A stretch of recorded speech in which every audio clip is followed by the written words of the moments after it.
Good to see you. Good to see you. All right.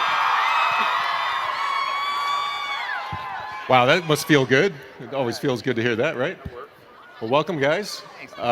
Everybody's been busy. How are you, Chris? I'm good. I'm hanging in there. Yeah, you guys just finished up a little movie you've been working on. Is that right? Yeah. We just finished a couple days ago. Very exciting.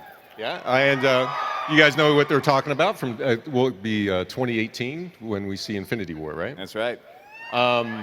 What for you, this is, I think, your seventh or eighth film that you'll be Captain America in, which is amazing. Yeah.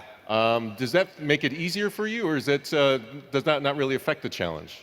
Back to the challenge. I mean, it certainly becomes, you're very familiar with the role. You're familiar with the people you're working with, so the working experience gets a bit easier. But the pressure's still there. You want to make sure you continue to make the fans happy and try to outdo the last film. Sure. And it's great, from the comics, obviously, Winter Soldier started in Captain America, the Falcon started in Captain America comics, so it's great to have these guys as part of the mythology, and they're very, very close to the heart of the character, too. The friendships that you have and rivalry at one point sort of define your character in a lot of ways, don't you think? Yeah, absolutely. For you guys, what's that like, Sebastian, for you with the character? I mean, you're the one of all these guys who got to be a villain first on screen. Talk a little bit about bringing that character to life and where it's at. Well, it's always a nice guessing game for me with how they, where they're gonna take him, I guess, because maybe he'll always be on that edge, sort of can go left or right. So that's always fun to play. But yeah, I mean, it was, I felt lucky that they took the story in that direction, and then obviously, like, it's a big part of our storyline in the comic books, and so, it needed to be explored. Great. And then Anthony, I know that your character Falcon, he means a lot to you because of the history. I mean, it's a very important character in history of comic book publication.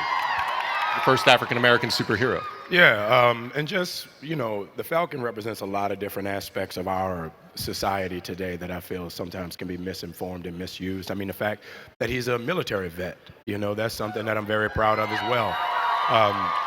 The fact that he was a counselor for soldiers at the VA hospital, before he teamed up with Cap, is something that I'm proud of as well, and something that we added to make him, more of a relatable, stronger character. And then, Chris, in addition to being Captain America, you've been in 7 other comic book films as well, for almost 14. Have I? Yes, you have. It's actually more than anybody else. More than, what do you mean, like anybody else? Anybody else. Than anybody else? I think so, like 14. Fucking A. You've been like 5 heroes, right? Because you got Scott Pilgrim, you got Snowpiercer, you got The Losers, you got 2 Fantastic Fours, right? Teenage Mutant Ninja Turtles. Oh, right. Oh, the Ninja Turtles. Of course, yeah. Oh. Hey, you're impressed that you do that. Right. Oh, you're going to hear about that one. All right. I was really excited about that one. I love Casey Jones. Absolutely. Yeah. But, I mean, that's something, obviously, you didn't set out to do. It's kind of a happy coincidence, but I guess that shows how big comic books are as IP in Hollywood these days. Yeah, I mean, it's their great source material. I mean, they obviously have a built-in fan base, but they're made in films because they have such good characters and story arcs and wonderful writing, and it only makes sense. And one of the things that you've gotten to do is work with a lot of great directors, obviously, and I know that directing is important to you. You've already directed a film and aspire to do more. What was that directing experience like for you, and did it affect your acting at all? It's challenging. It's tough to be in it while you're directing, You certainly see a lot of your bad habits. When you're in the editing room, it's tough to kind of, oh, God, I suck.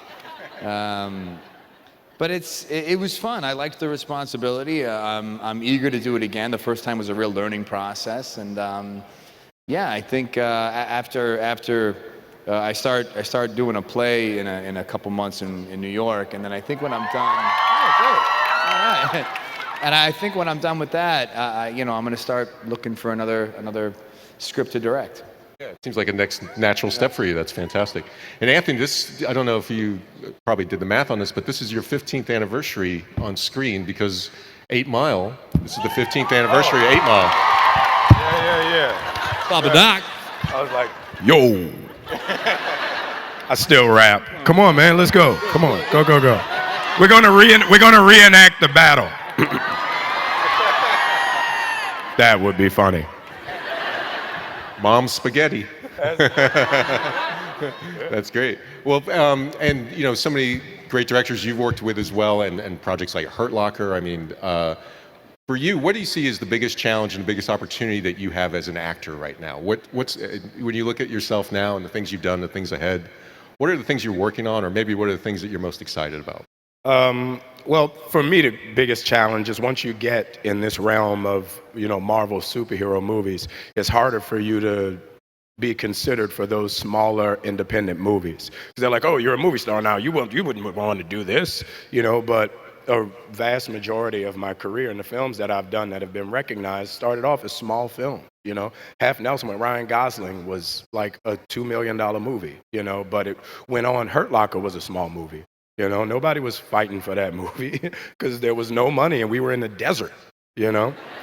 We were the only idiots that took it, so, but it worked out. So, you know, it's, that's one thing that I've been aware of when I see certain movies and I call my agent, because I always yell at my agent. And I'm like, why wasn't I considered for that? You're on your last leg. I love yelling at my agent. Let's call him now. Right now, I'll call him. That'd be awesome. That'd be awesome. Sebastian, I really enjoyed The Martian, and I was going to ask you, working with Ridley Scott, how was that? I mean, such a fascinating director. It was like walking in the desert in the dark. No, I mean, because he doesn't give any direction whatsoever. Like, he just leaves you completely alone, so you don't know if you're doing well or not. And maybe there's something about that kind of keeps you on your toes, I guess. Or, but it was a great opportunity. You know, always trying to kind of surround yourself with good people and that will sort of inspire you to be better. That's kind of what you go for. Yeah, absolutely. And you know, all three of you have stage experience. I know it's important to all three of you. And with these movies, I don't know that it would naturally occur to people, but it seems to me that would make it easier to be in films that have a lot of green screen, because there's empty spaces and you have to project that there's things there that you don't see, which happens all the time on stage. Do you think that might be beneficial for you, or is it a completely different experience? I would say that I think the most beneficial tool you can develop to apply to green screen is just having a really vivid imagination as a child. You know, as a kid, that's where you're really kind of, you know, soaked in make-believe and just pretending, you know, it's like a group of Muppet babies or something. You know, you really just... You're just playing and you're having fun. So if you had a really vivid imagination as a kid, I think that's what gets you through those green screen days. You know, one of the things that fans talk about a lot, you know, with the changes in corporate Hollywood, you know, with Fox and Disney and such, there's a chance to see potentially someday the Avengers versus the X-Men. I wonder is that something that's it's kind of fun to think about, or with a Fantastic Four, and you could play two characters. I know, like a little Parent Trap, right? I would love that. I really would. That'd be awesome. Be a lot of fun. I doubt they'd ever let me do that, though. Yeah. Well, there's the Invaders, too, and that's two of the members of the Human Torch and Captain America. So you'd be set. Recently, I happened to be sitting next to Hugh Jackman at this... Wow, all right, here we go. So... Wow. I didn't know what other awkward thing I could talk about, but to be like, am I gonna see you soon? I don't know.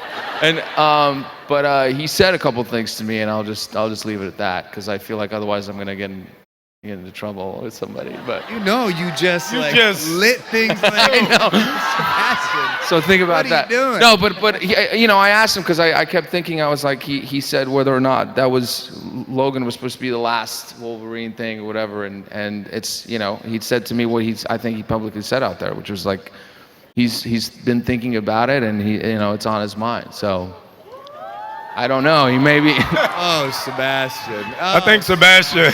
I think phone's off, please. Please, can you rewind the last 15 seconds? Right? Twitter just broke. Way to go. Awesome. Well, let's keep that going. So Justice League. How about you guys fight the Justice League? Maybe we could do. Who is that? Yeah, exactly.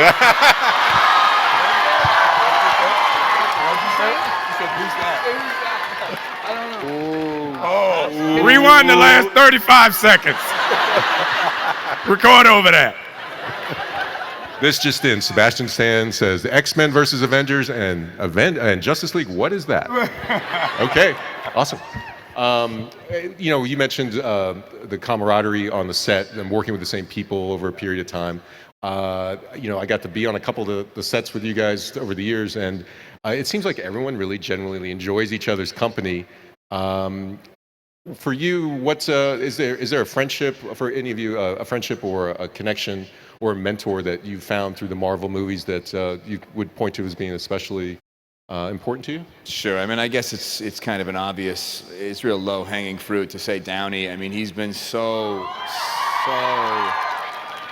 he's such a wonderful guy and so talented and so experienced and so supportive, and he's always been in my corner. I've always felt supported by him, and he really brings everybody in to the group and makes sure everyone feels welcome, and especially on this last one. I always try to, no matter what it feels like for me, I try to imagine what it feels like for him, because he really did start this, and he really is so irreplaceable. Nobody can ever be Iron Man. That's not nobody. It's not a role like a Superman or a Batman that can kind of find different incarnations. No one can touch it. No one can. And I wonder what that feels like to kind of come to the end of the road, and I think he must be going through a whole cocktail of emotions, because he really, on this last film, has gone so far out of his way to really bring, you guys know, when Downey's on set during lunch breaks, he makes sure everyone goes, it's called the Downey lunch. Downey has his own separate, caterer. It's a really nice spread. It's quite lovely. Really nice. Really nice. It's really nice. Dude cooked a whole goat. It's really beautiful. Just a goat. But he'll bring everyone cooking over, and I can only imagine what it might feel like to be someone who's coming into the Avengers world for the first time, or playing one of the supporting roles in another franchise and maybe feeling a little intimidated, because I feel intimidated still sometimes, and he just really just opens his arms, and God, it sounds so cheesy, but he makes it a family, and none of this would happen without him, and so the easy answer for me is Downey. And tweet. Send. What about you guys? Anybody that you would point to, or maybe experience? I don't know. I love, for me at least, I love coming back, because now over the years, it's seemingly like we always pick up where we left off. A year goes by, maybe we don't all see each other, but it never seems out of step, with everyone, and you just don't get that on every movie set, I guess. I would say these two guys, and not because they're here, because they know I would tell them if I hated them. But I pretty much primarily talk to you two more than, we talk, if not daily, every other day, like friends. Because a lot of times you do movies, that's when your best buds, the movie wraps, and they change their number. It's like, yo, you're not gonna text me that new number, dog? I don't get, fake friends, all right. So, these are the two cats. If they call me and tell me they need bail money, I got them. Hey, that's legit. Think about it. Most of your friends won't bail you out. It's true, isn't it? It really is true. And for you, Captain America is one of those characters that he's more than a superhero, because he just what's encompassed in his values and his history and the heritage of the character all the way back to 1941. Is that a wind at your back, or is that even more pressure for you? Is it easy for you to connect with that, or does it feel like a little overwhelming? No, it's wonderful. It's so nice. Sometimes, I've played, not so savory characters in the past, and it's, you got to be in a really nasty headspace, and you can't help but take some of that home with you, and it can feel like a little bit of a storm cloud. But playing Cap is just, it's such a nice energy to try and encompass every day, and you can't help but try and compare it to your own life and find kind of analogous circumstances where you can live up to the person you you try to portray each day. No, it's a blessing. I love it. Fantastic. So you walk around every day thinking you're Captain America. Everybody heard that, right? All right. He doesn't walk, he runs. He runs, yeah. Like you go to the grocery store and you're like, this is not a fresh enough produce. I'm Captain America. I would say I walk around kind of comparing myself, like what would Cap buy? Don't get the ice cream, get the broccoli, you know? That's awesome. Apple pie. Sebastian, do you have, since your character is a little more fearsome and intimidating on screen, do you ever have youngsters come up to you and aren't quite sure what to make of it? No one ever takes me as a villain, so I don't really, I have to like try and change that. But no, it's always very humbling. I don't know. I mean, some people ask me about Anthony, which is always, something I kind of have a face for, but yeah, it's great. I don't know. It's fantastic. And then, so no one's throwing shields at you, like when you're walking down the street? Because we can arrange that. There's a lot of shields here. I'm sure, yeah. Not yet, so let's do that later. And I suppose there's not much we can say about Infinity War, right? I mean, because it's a war of infinite proportion. That's not the running time, though. That's it. What, you started to say something? Oh, no, I was going to defend Sebastian. I was going to say he wasn't a villain. He's a victim, really. Exactly. Really? It's not his fault. He's brainwashed. I have a soft spot. And Infinity War, like obviously the Guardians of the Galaxy. Let's just get back to the subject. Go back to what we're talking about.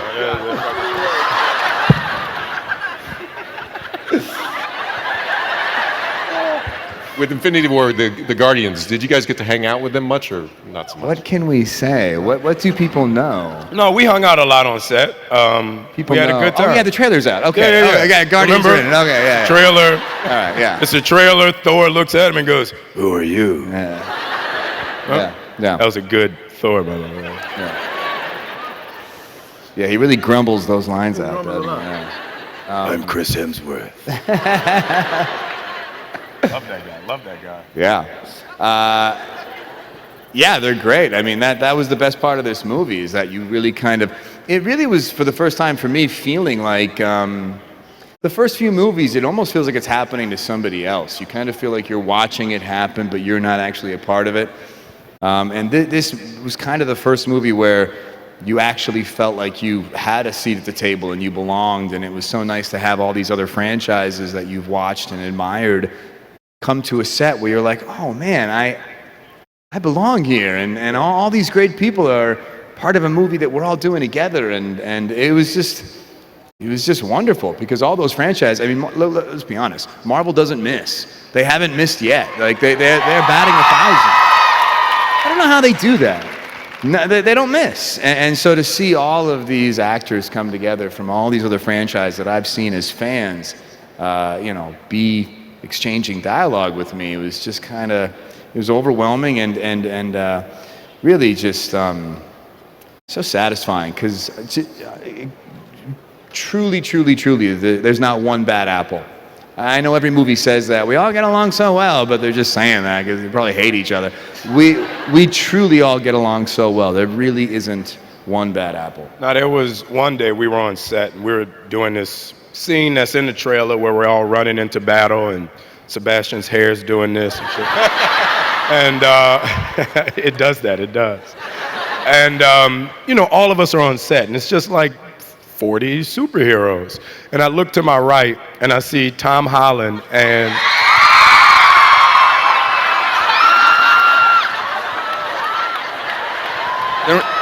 That might be the only problem on that movie. Are we done? All right. Are we?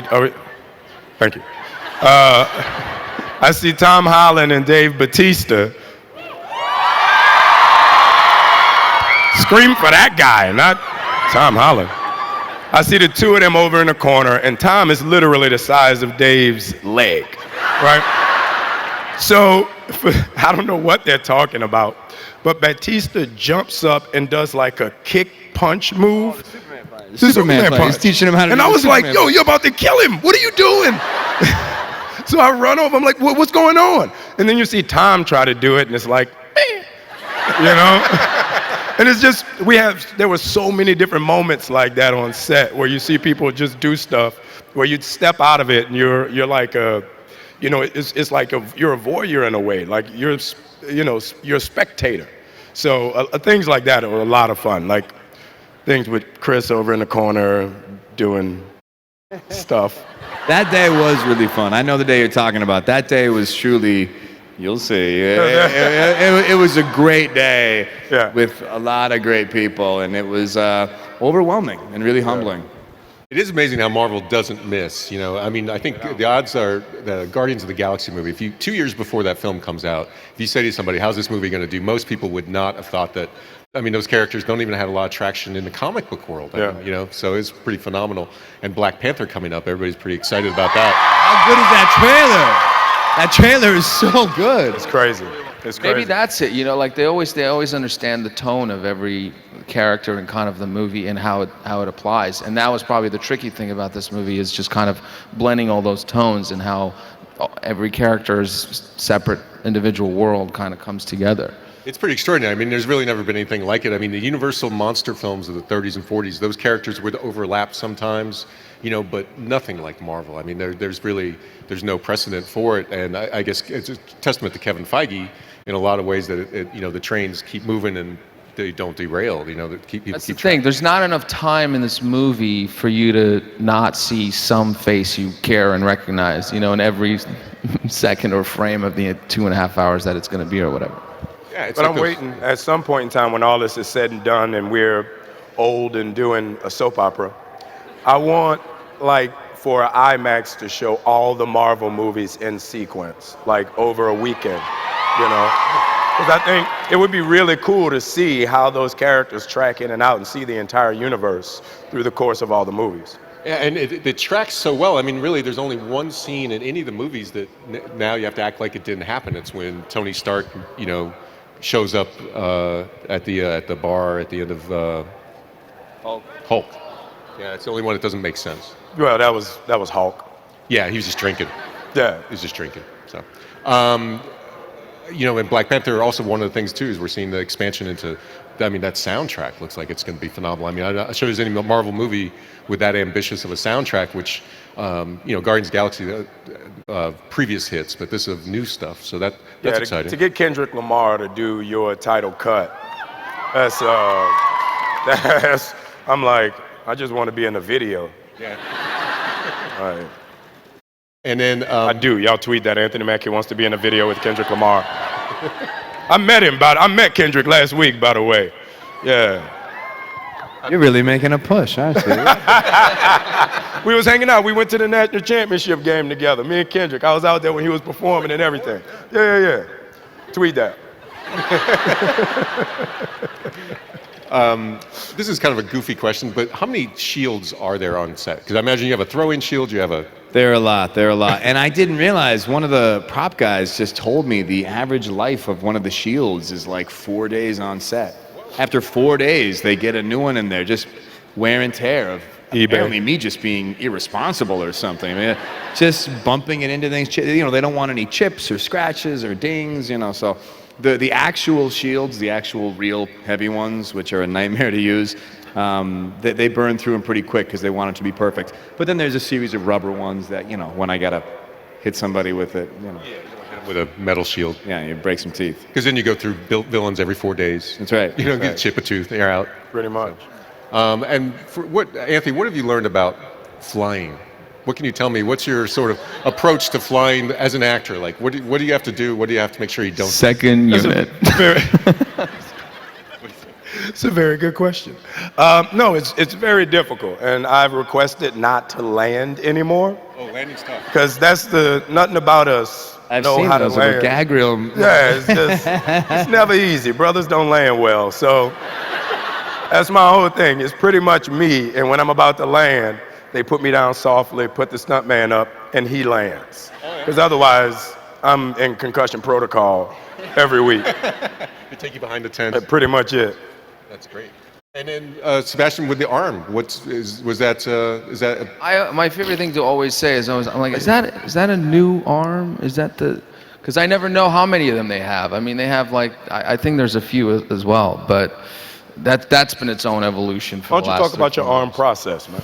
I know what you want me to say about it, and you know, it is KY jelly. I mean, that's what you want to say. You want me to talk about. The people want to know about your arm process. I didn't say KY. How many parts is it? Is it movable? Is it comfortable? it's How much one KY arm. jelly? How much KY jelly does it take to put on a winter soldier arm? You take the KY jelly home with you. I mean, what do you do with it? I don't. I bring it with. Do they spend a lot of time? No. Do they spend a lot of time trying to find you in the KY jelly? I mean, the There's- people want to know. There's 4 people helping me with it, so that's a lot to work with, you know. But You have 4 arm people, 4 arm. and women. I mean, you know, men and women that are there, together. So. It's a KY casserole. That's what it is. That's his arm. Yeah. Wow. But you know, it used to be like 2 different pieces, and then over the years, they've figured out a way to kind of make it all into one, which is, it's just the guys at Legacy are unbelievably talented with that. I don't know how they make it happen. You just feeling there's a warehouse somewhere just full of shields and arms. Just like all the refuse. And Iron Man armor and all that stuff. Yeah. Yeah, that's fantastic. Well, let me ask you guys also, you can't say too much about Infinity War, but you mentioned this one day that you thought was pretty cool with all the people there and everything like that. But is there one thing about maybe your characters, not plot-wise, more about where they're at, that you can give us a little just kind of flavor of? And you have a beard in the film, isn't it? Yeah, I had a beard. I got a beard. They gave me the beard. I'm so happy about that. You know, I think there's it's always tricky because I know there's a lot of purists who kind of want, you know, Cap to look a certain way, and you know, even the colors in the suits. You know, I remember even with Winter Soldier, the suit being that stealth suit, the navy suit, which I loved. It brought your eyes out. Thanks, man. Dude, made them pop. Made them go back and watch that movie. They pop. Versus that first Avengers suit, which, you know, it was not one of my faves, no. But you know, so to try and, you know, discuss whether or not we let the look deviate from the origin, you know, went through a few discussions, but it was really nice that they let that happen, and it lends itself to the arc and to what he's going through. I got to be careful. I don't want to give too much away. It's tricky. But yeah, it was nice. It was nice for that film to kind of have not just a different look, but you know, a different headspace. Yeah. Yeah, because he's going through a lot. Stuff's happened, you know. I mean, I think the conflict with him and Tony, you know, took its toll. I think you know, Cap really valued that friendship, and I think he's always had to cope with loss. You know, I think in his nature is to put himself last and to, you know, think of the greater good, but I think losing that friendship affected him. Yeah. And struggling not to be cynical, probably. Yeah. At some level. Yeah. What about you guys? Just like a sense of like where your character's at headspace going into this next film. I mean, I think for me it's just more again about trying to win people's trust and find out who your allies are, you know, going forward. I mean, that's still, you know, where he's at. And I don't know about you. Where are you? I mean, you. I'm chilling. Sam was in Jamaica waiting for the call. Yeah.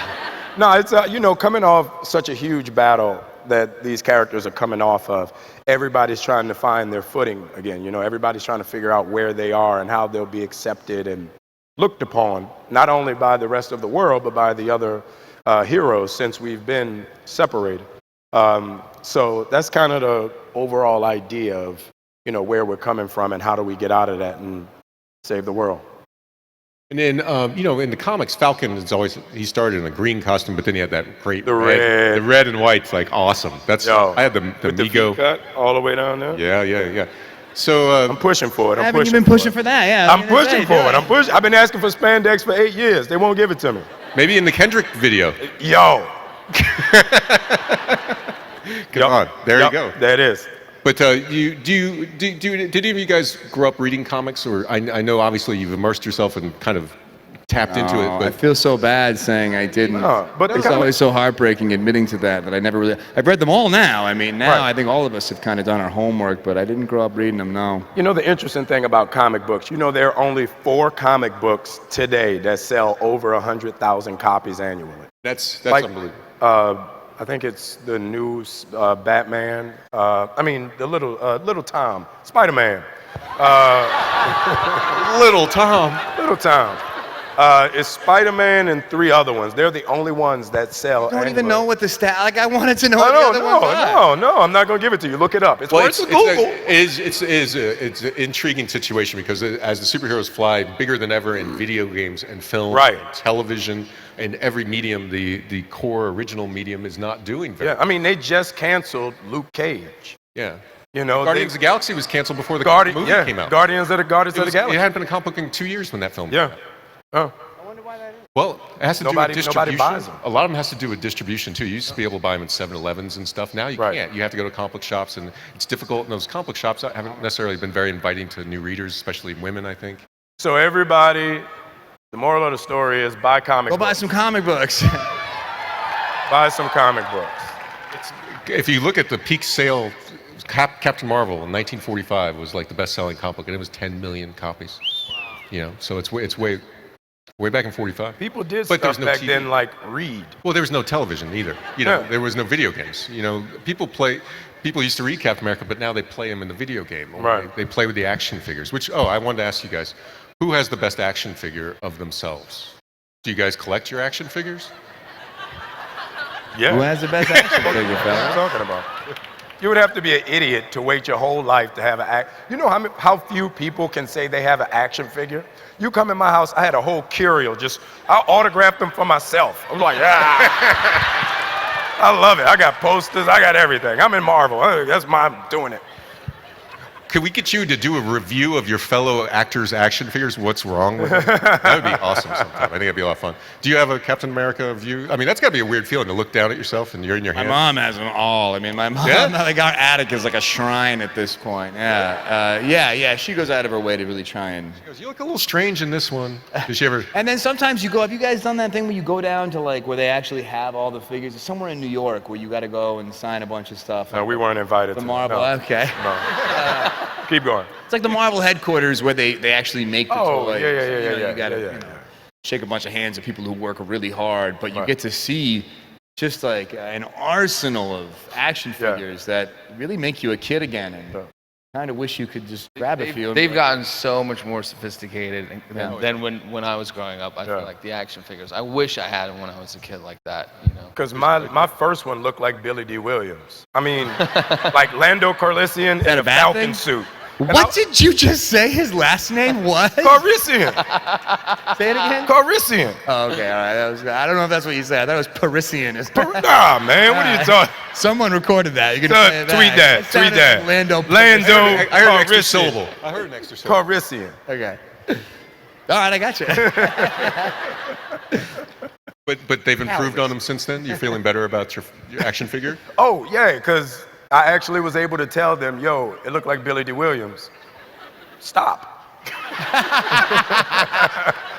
And, because he had like this like Jerry curl afro and like the facial hair was gangster. And I was like, nah, don't do that. Just make him look, go to nondescript, brother. Don't go to like old Billy D. At least Empire go Strikes young Back. Billy D. Colt 45 Billy D, Lady sings the blues, right? Yeah. But it got better. Now it actually looks like me.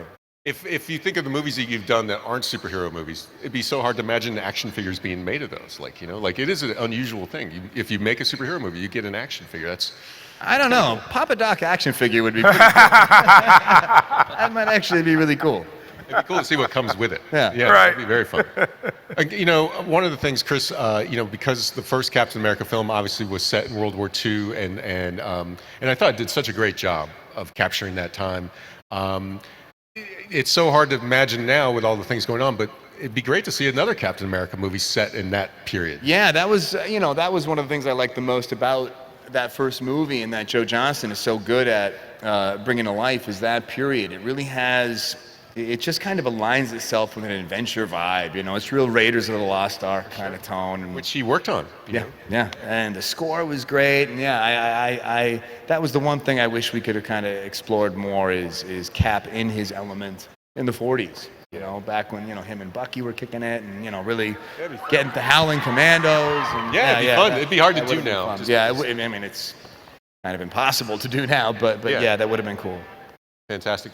And I would think, if this isn't too goofy, that for you guys, it must be so exciting to walk around Comic-Con and see people wearing your costume, wearing a costume that you've made popular. Just like Halloween, I imagine, it must be a very special day for you guys, because to see little ones wearing your colors. Nothing makes me happier than a fat Iron Man. Nothing. That is that's why I do this.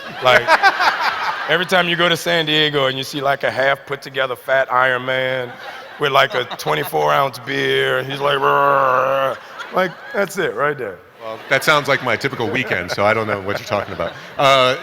Well, I would think to see a white Falcon or a black Captain America is a pretty special thing. Oh yeah, definitely. Because that's when things really kind of connect, and you see there's a lot of Winter Soldier ladies out there, so that's also that sometimes look better I can't hear than it up here. The sound Winter is Soldier. terrible. What did he say? He said there's a lot of female Winter Soldiers because men don't like to dress up. That's true. Yeah. That's true. Thor's family's here. Well, that must be pretty great. So, I'll tell you what, guys. A lot of the people here today were super, super excited to see you, and a lot of them are wearing your colors, and a lot of them are going to be waiting in line to see your next movie. And I think that they want to say thank you and tell you what a treat. It's been so very nice talking to the three of you guys. Absolutely. Thank you. And thank you guys. Thank you guys. Thank you for the support. Chris Evans, Anthony Mackie, Sebastian Stan. Gentlemen, thank you so very much. Thank you. Thanks, Ace Comic-Con.